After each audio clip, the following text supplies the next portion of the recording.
Pakistan occupied Kashmir और Aksai चीन भारत का एक अभिन्न हिस्सा रहे हैं, पर वर्तमान समय में इन दोनों ही हिस्सों पर भारत का कोई कंट्रोल नहीं है। ये दोनों हिस्से भारत के लिए स्ट्रैटेजिक रूप से और इकोनॉमिक रूप से इम्पोर्टेंट है, पर अभी भी भारत की पहुंच से दूर है। लेकिन एक्सपर्ट्स की माने तो अब भारत इसे वापस पाने की सोच रहा है। इसका सीधा कारण है भारत के केंद्रीय मंत्री द्वारा दिया गया बयान। तो क्या है वो पूरा बयान, उसके मायने क्या है, पीओके का पूरा इतिहास क्या है, पीओके को वापस पाने के लिए भारत को क्या कदम उठाने चाहिए, चाइना का स्टैंड इस मुद्दे पर क्या होगा, ये सभी बातें इस वीडियो में समझने वाले हैं। राजनाथ सिंह ने एक रैली के दौरान लोगों को संबोधित करते हुए एक ऐसा बयान दिया जिसे सुनकर पूरी दुनिया हैरान रह गई। उन्होंने कहा कि भारत अब पीओके को वापस जीतेगा। केंद्रीय मंत्री द्वारा दिया गया ये बयान काफी महत्वपूर्ण हो जाता है।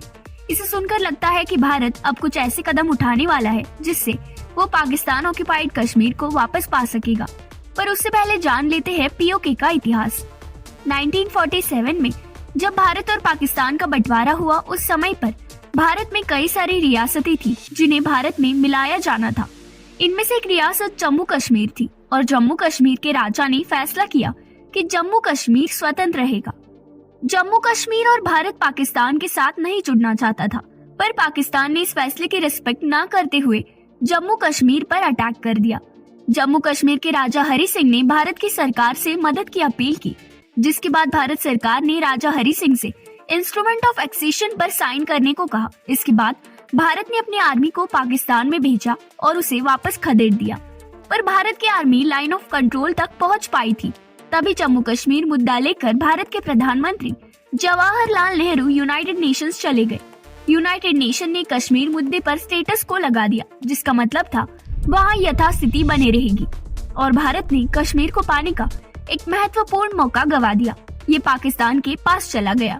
इसके बाद 1962 युद्ध में चाइना ने भारत पर अटैक करके घुसपैठ करी। भारतीय युद्ध भी हार गया और उसके साथ साथ चाइना ने भी कश्मीर के एक महत्वपूर्ण हिस्से पर कब्जा कर लिया, जिसे आज हम चाइना ऑक्युपाइड कश्मीर या अक्साई चीन कहते हैं।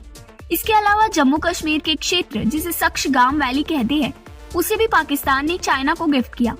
चाइना के पास कश्मीर का एक महत्वपूर्ण हिस्सा होने के कारण चाइना ने वहाँ पर खूब इन्वेस्टमेंट की है। यहाँ तक कि चाइना का ambitious project China Pakistan economic corridor भी पाकिस्तान ऑक्युपाइड कश्मीर से होकर गुजरता है। ऐसे में अब चाइना का भी इस क्षेत्र में खास इंटरेस्ट है और भारत भी अब इस क्षेत्र को वापस पाना चाहता है, क्योंकि यहाँ पर गोल्ड, कोयला, तेल और ग्रेफाइट जैसी चीजों का भंडार है।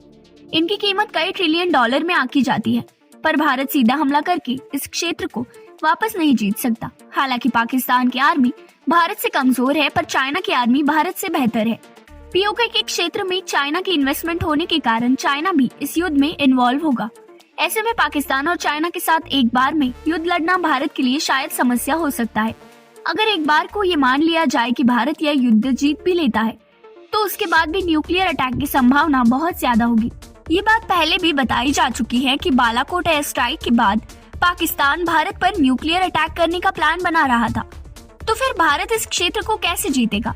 अगर भारत क्षेत्र को शांतिपूर्ण तरीके से हासिल करना चाहता है, तो उसे इकोनॉमिक प्रॉस्पेरिटी पर ध्यान देना होगा। अगर भारत की अर्थव्यवस्था समय के साथ मजबूत होती गई, तो पीओके की जनता खुद ही भारत में शामिल होना चाहेगी।